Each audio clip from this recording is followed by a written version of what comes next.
Selamat datang di IJ Nauman Channel. Bicara pendidikan, sekolah, dan madrasah. Jangan lupa subscribe, terutama bagi yang belum pernah subscribe video saya ini. Dan like. Bapak dan Ibu warga sekolah dan madrasah yang saya hormati. Pertemuan kali ini kita masih berbicara tentang akreditasi sekolah dan madrasah. Khususnya kali ini kita akan membicarakan indikator pemenuhan relatif atau IPR untuk SMP dan MTS, yaitu IPR 1 sampai 9. Bapak dan Ibu warga sekolah dan madrasah yang saya hormati, indikator pemenuhan relatif yang nanti akan sering kita sebut dengan IPR, yaitu sejumlah data atau informasi terutama tentang ketenagaan dan prasarana pendidikan. Data atau informasi ini dalam akreditasi ini boleh ada, boleh juga tidak ada. Karena itu dia disebut sebagai indikator pemenuhan relatif. Namun, meskipun dia relatif, data atau informasi ini akan diberi penilaian dengan bobot 15% dari nilai akreditasi secara keseluruhan. Bapak dan Ibu warga sekolah dan madrasah yang saya hormati, pada penilaian akreditasi, data-data dan informasi tentang IPR ini akan diambil atau ditarik secara otomatis oleh aplikasi BAN SM Pusat dari Dapodik sekolah atau dari emis madrasah yang bersangkutan. Karena itu, pembicaraan kita ini bertujuan untuk mengingatkan sekolah atau madrasah, dalam hal ini operator Dapodik dan operator emis, agar memastikan bahwa data dan informasi tentang IPR ini telah diperbarui atau telah diupdate dan sudah diunggah atau diupload ke Dapodik atau emis. Meskipun data IPR ini diambil secara otomatis dari Dapodik atau emis, namun ada baiknya juga sekolah atau madrasah menyiapkan print out data tersebut, sebab siapa tahu nanti dibutuhkan asesor untuk diverifikasi.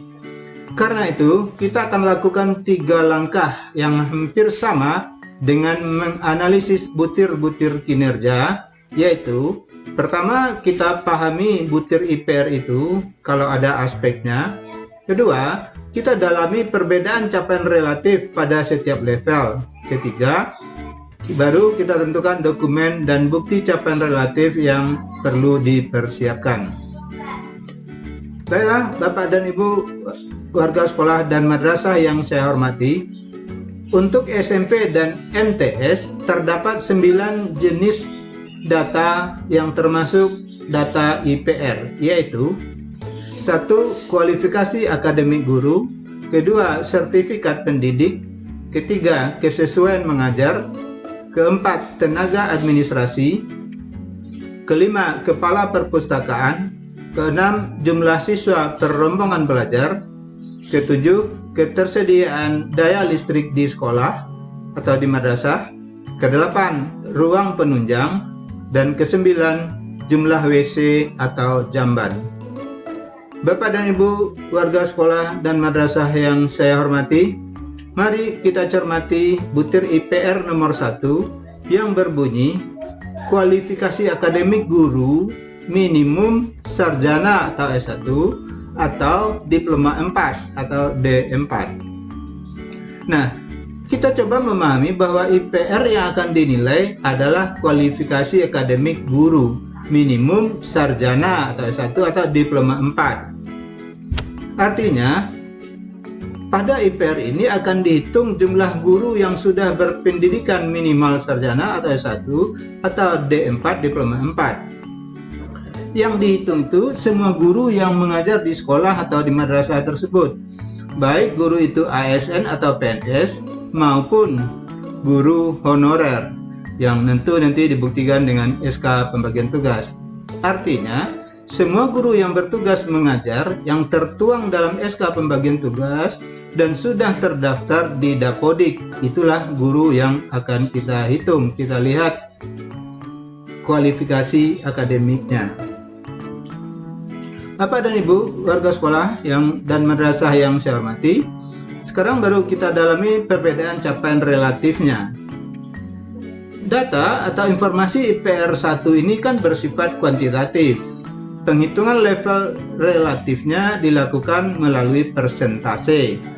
Cara menghitungnya mudah, adalah dengan menghitung jumlah guru yang sudah berkualifikasi S1 atau D4 dibagi dengan jumlah guru yang mengajar di sekolah atau madrasah tersebut, lalu dikalikan 100.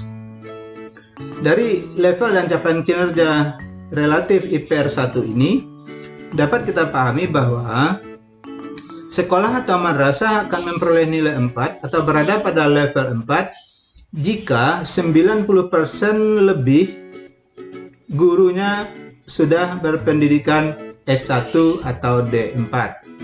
Kedua, sekolah atau madrasah akan memperoleh nilai 3 jika jumlah guru yang sudah berpendidikan S1 atau D4 itu antara 80% sampai kurang dari 90%.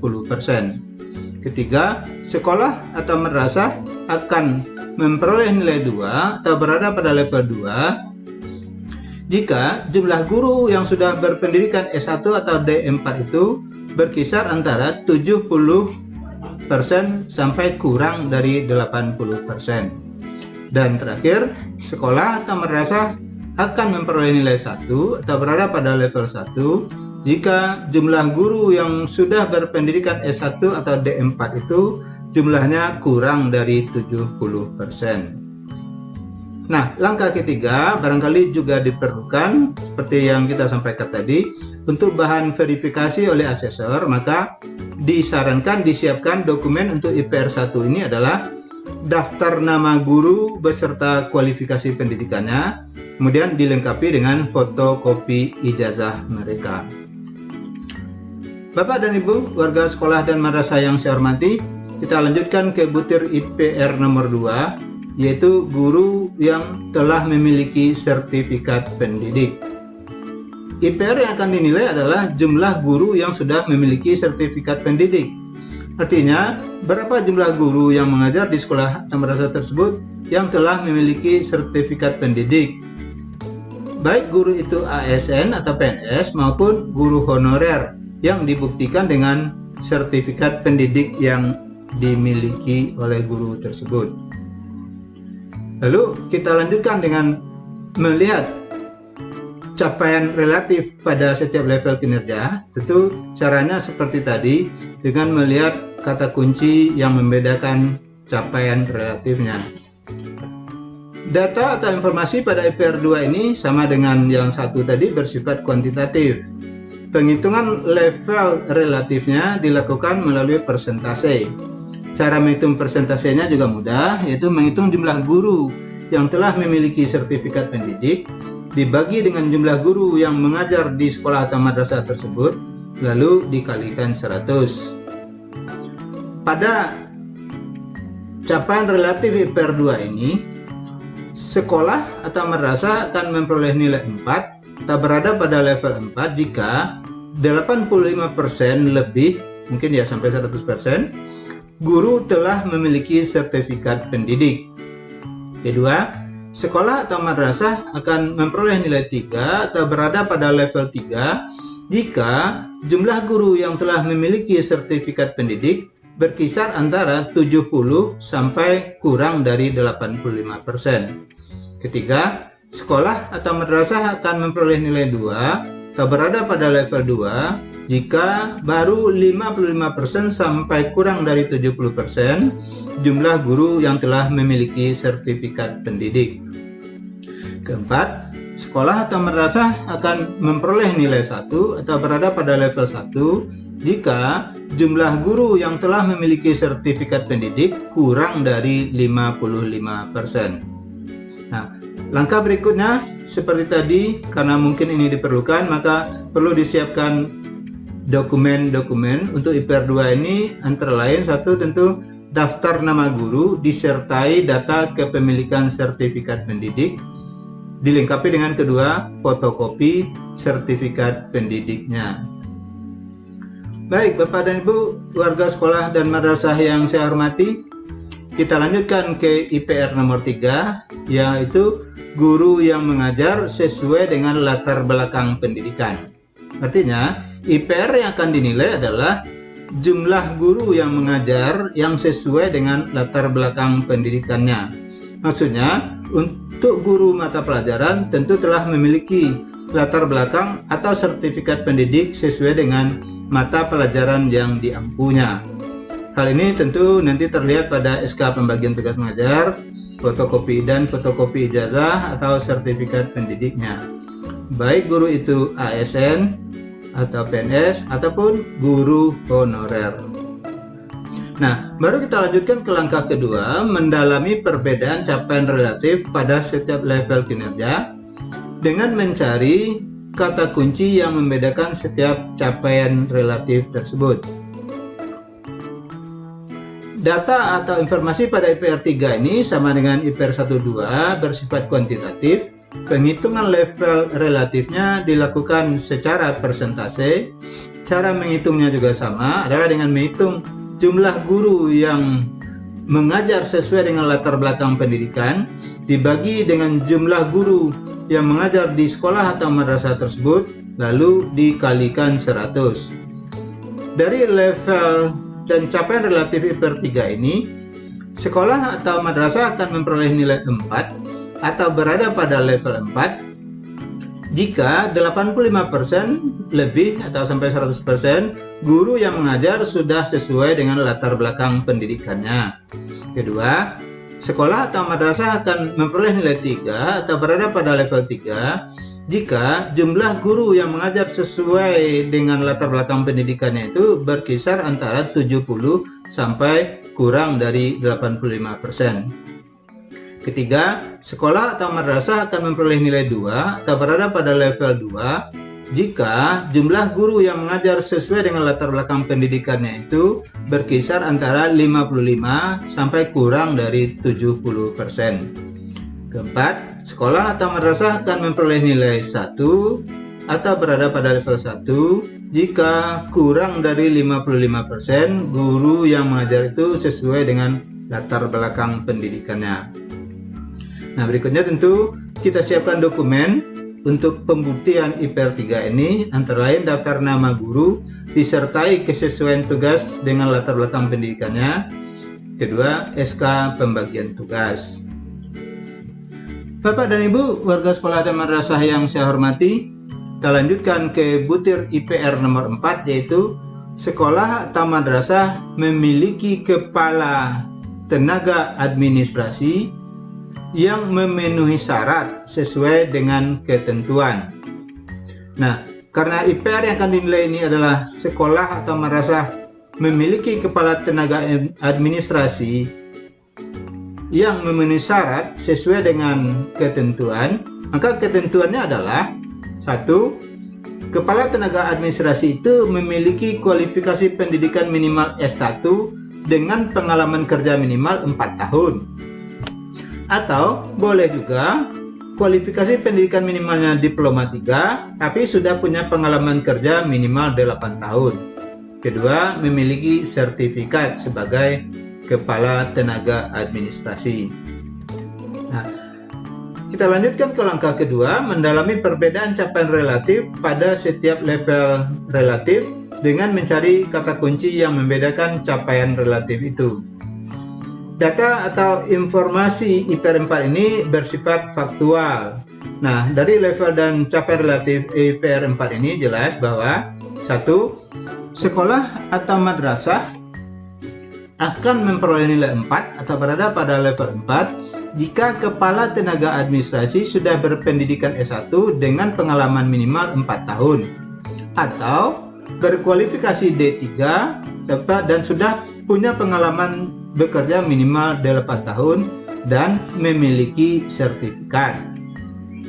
Kedua, sekolah atau madrasah akan memperoleh nilai 3 atau berada pada level 3 jika kepala tenaga administrasi berpendidikan S1 dengan pengalaman minimal 2-3 tahun atau berpendidikan diploma 3 dengan pengalaman kurang dari 5-7 tahun dan memiliki sertifikat. Jadi yang membedakannya dengan level 4 adalah pengalaman kerja mereka itu sebelum diangkat sebagai kepala tenaga administrasi. Berikutnya, sekolah atau madrasah akan memperoleh nilai 2 jika kepala tenaga administrasi sudah berpendidikan S1 dengan pengalaman minimal 4 tahun atau berpendidikan diploma 3 dengan pengalaman minimal 8 tahun tetapi tidak memiliki sertifikat. Di bedanya dengan level 4, kalau di level 4 memiliki sertifikat, pada level 2 pendidikan dan pengalaman sama dengan level 4 cuma tidak memiliki sertifikat. Keempat, sekolah atau madrasah akan memperoleh nilai 1 atau berada pada level 1 jika kepala tenaga administrasi berpendidikan S1 dengan pengalaman 2-3 tahun atau berpendidikan D3 dengan pengalaman kurang dari 5-7 tahun dan tidak memiliki sertifikat atau berpendidikan di bawah diploma 3. Di bedanya dengan level 2, di sini dia tidak memiliki sertifikat atau pendidikannya di bawah diploma 3. Langkah ketiga, untuk kelengkapan dokumennya disarankan disiapkan fotokopi SK atau surat tugas sebagai kepala tenaga administrasi, fotokopi ijazah kepala tenaga administrasi, dan fotokopi sertifikat kepala tenaga administrasi. Baiklah Bapak dan Ibu, warga sekolah dan madrasah yang saya hormati, kita pindah ke butir IPR nomor 5, yaitu sekolah atau madrasah memiliki kepala perpustakaan yang memenuhi syarat sesuai dengan ketentuan. Nah, IPR yang dinilai ini adalah kepala perpustakaan yang bertugas di sekolah atau madrasah tersebut yang memenuhi syarat sesuai ketentuan. Persyaratan dan ketentuan itu adalah: 1. Kalau kepala perpustakaan itu dari jalur pendidik atau guru, sudah memiliki syaratnya memiliki pendidikan minimal S1 atau D4 dengan pengalaman kerja minimal 3 tahun, atau dari jalur tenaga kependidikan bukan guru memiliki kualifikasi pendidikan minimal D2 dengan pengalaman kerja minimal 4 tahun. Dan yang tidak kalah pentingnya tentu adalah memiliki sertifikat sebagai pustakawan. Baik, kita lanjut ke langkah kedua, mendalami perbedaan capaian relatifnya. Nah, data atau informasi IPR 5 ini juga bersifat faktual, jadi jelas bisa dilihat buktinya.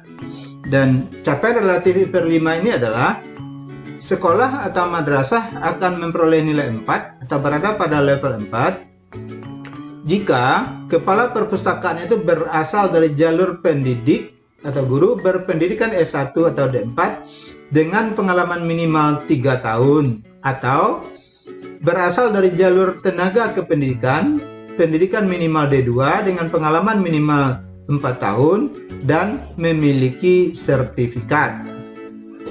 Kedua, sekolah atau madrasah akan memperoleh nilai 3 atau berada pada level 3 jika kepala perpustakaannya itu berasal dari jalur pendidik atau guru berpendidikan minimal S1 atau D4 cuma pengalaman kerjanya baru 1 atau 2 tahun, atau dari jalur tenaga kependidikan pendidikannya sudah minimal D2 cuma pengalaman kerjanya baru 1-3 tahun dan telah memiliki sertifikat. Ketiga, sekolah atau madrasah akan memperoleh nilai 2 atau berada pada level 2 jika kepala perpustakaannya itu berasal dari jalur pendidik atau guru, pendidikannya S1 atau D4, berpengalaman minimal 3 tahun, atau dari jalur tenaga kependidikan, pendidikan minimal D2, dan pengalaman minimal 4 tahun, sama dengan level 4, cuma bedanya dia tidak memiliki sertifikat pustakawan. Keempat, sekolah atau madrasah akan memperoleh nilai 1 jika kepala perpustakaannya di luar ketentuan 2, 3, dan 4 tadi. Nah, untuk kelengkapan administrasinya, dokumen yang kita sarankan adalah 1. SK atau surat tugas selaku kepala perpustakaan, kemudian fotokopi ijazah kepala perpustakaan, dan ketiga adalah fotokopi sertifikat pustakawan, itu kalau dimiliki. Bapak dan Ibu warga sekolah dan madrasah yang saya hormati, kita lanjutkan ke butir relatif atau IPR nomor 6, yaitu jumlah rombongan belajar. IPR yang akan dinilai adalah jumlah siswa pada setiap rombongan belajar. Dalam ketentuannya, jumlah siswa per rombongan belajar itu adalah maksimal atau paling banyak 32 orang. Memang jumlah minimalnya tidak dibatasi. Nah, berdasarkan hal itu, maka perbedaan capaian relatifnya adalah sebagai berikut. Karena datanya itu bersifat faktual dan kuantitatif, jadi bisa dihitung, maka penghitungan levelnya juga dilakukan dengan menghitung jumlah siswa setiap rombongan belajar. Jadi bukan menjumlahkan siswa lalu dibagi dengan rombongan belajar, tapi dicek per rombongan belajar. Maka pada IPR 6 ini, sekolah atau madrasah akan memperoleh nilai 4 atau berada pada level 4 jika jumlah siswa per rombongan belajar paling banyak 32 orang. Jadi paling banyak 32 orang. Kurang dari itu berarti berada pada level 4. Kedua, sekolah atau madrasah akan memperoleh nilai 3 atau berada pada level 3 jika jumlah siswa per rombongan belajarnya itu sebanyak 33 atau 34 orang. Dan ketiga, sekolah atau madrasah akan memperoleh nilai 2 atau berada pada level 2 jika jumlah siswa per rombongan belajarnya sebanyak 35 sampai 36 orang siswa. Keempat, sekolah atau madrasah akan memperoleh nilai 1 atau berada pada level 1 jika jumlah siswa per rombongan belajar lebih dari 36 orang siswa per rombongan belajar.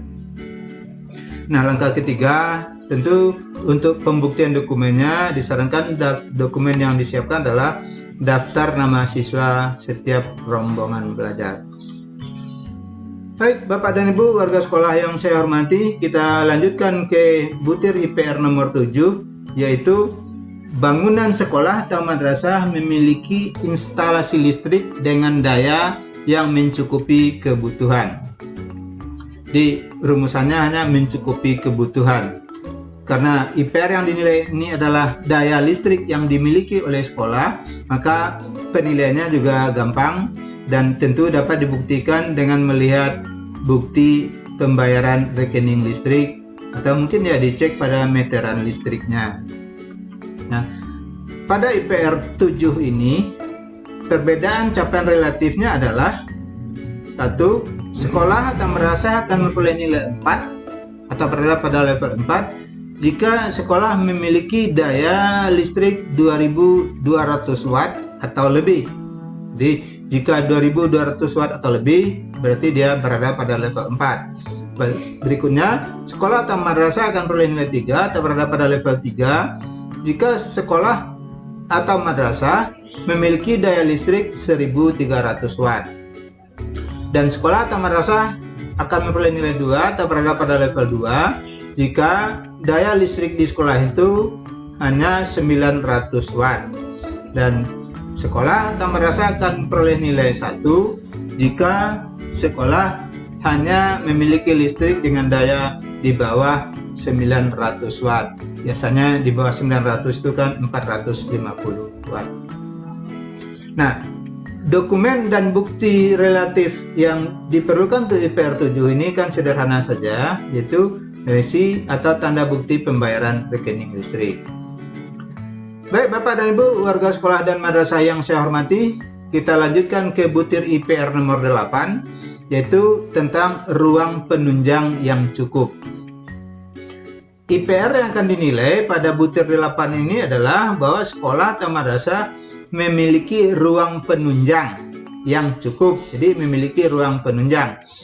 Yang dimaksud dengan ruang penunjang di sini adalah ruangan selain dari ruang kelas atau tempat belajar, labor, dan perpustakaan.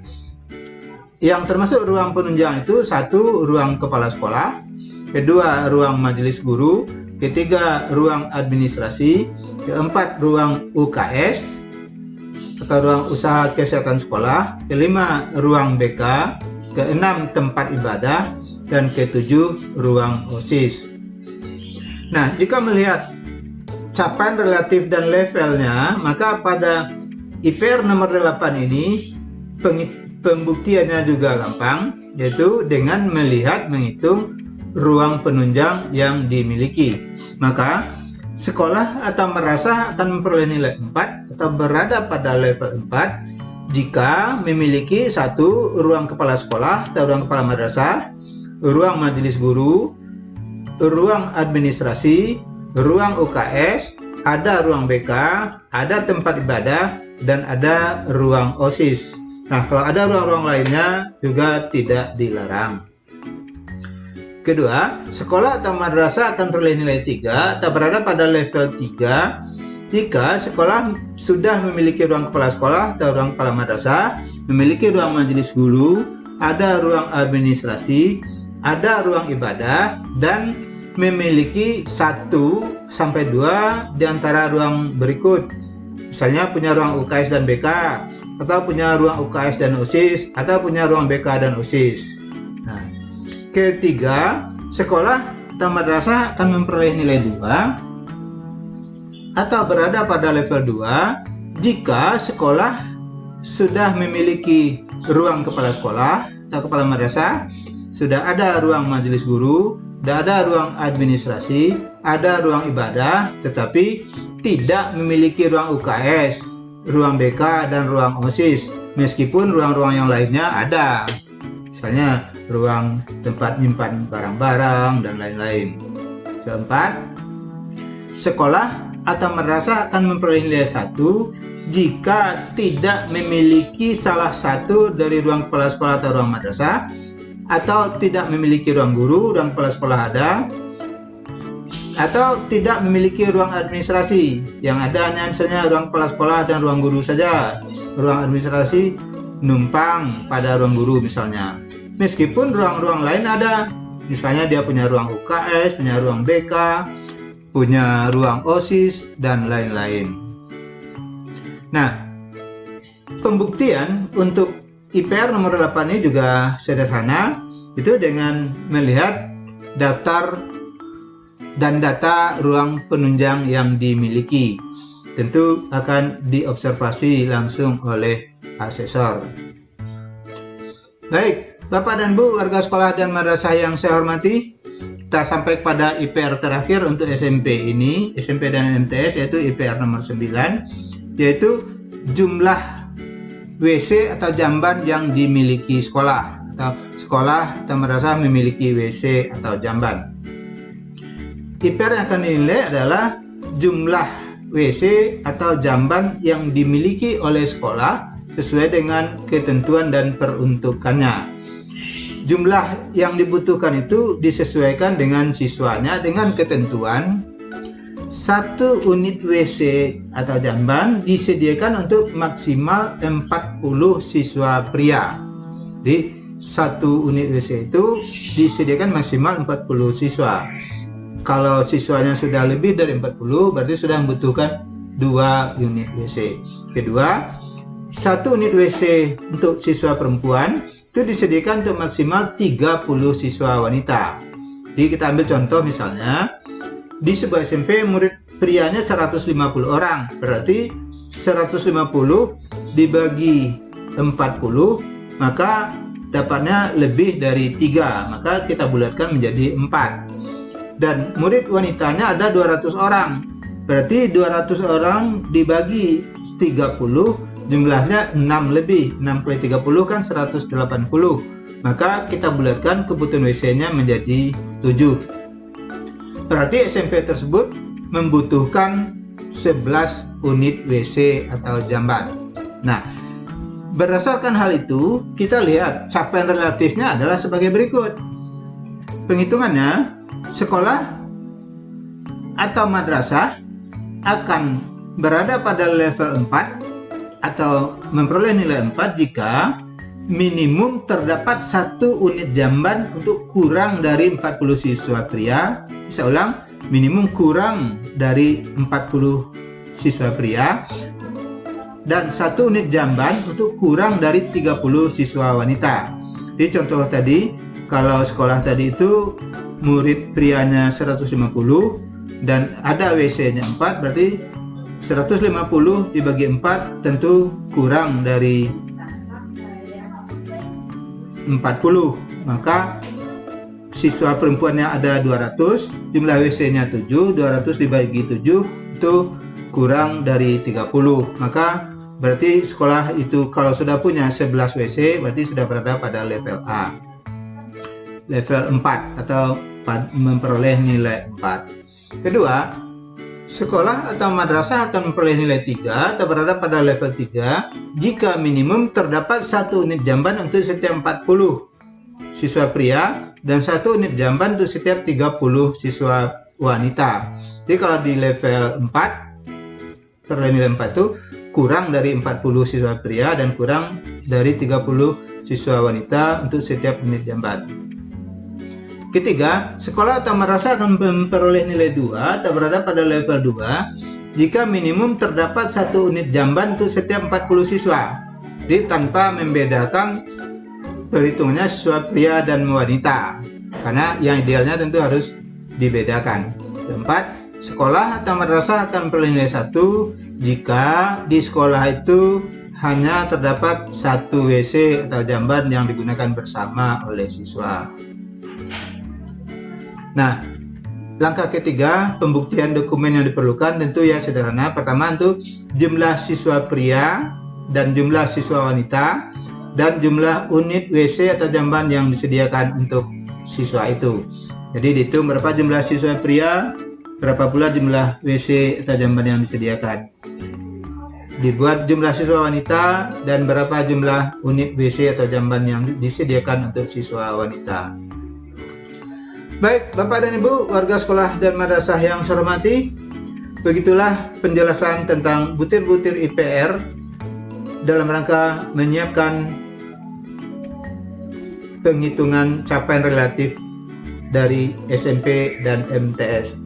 Saya ingin mengingatkan kembali agar satu operator sekolah atau operator madrasah memastikan bahwa semua data tersebut di atas, data IPR 1 sampai 9 tadi sudah diupdate dengan benar dan sudah diunggah ke Dapodik atau EMIS. Kedua, saya sarankan setiap dokumen dan bukti-bukti IPR tersebut dibuatkan hard copy-nya atau print out-nya, disimpan ke dalam map. Satu map untuk setiap butir IPR, maka akan ada map IPR 1 sampai IPR 9. Baiklah, Bapak dan Ibu, warga sekolah dan madrasah yang saya hormati, demikianlah pembicaraan kita kali ini. Saya ucapkan selamat bekerja dan saya doakan pekerjaan Bapak dan Ibu merupakan bagian dari dedikasi kita di bidang pendidikan. Sekali lagi, saya ingatkan terdapat beberapa video saya yang membicarakan tentang akreditasi sekolah dan madrasah, baik berkaitan dengan butir-butir kinerja ataupun butir-butir IPR. Jika Bapak dan Ibu membutuhkan, silakan dicari pada IJ Nauman Channel. Dan jangan lupa tentu subscribe bagi yang belum dan like. Terima kasih. Salam dari saya, Indra Jaya Nauman.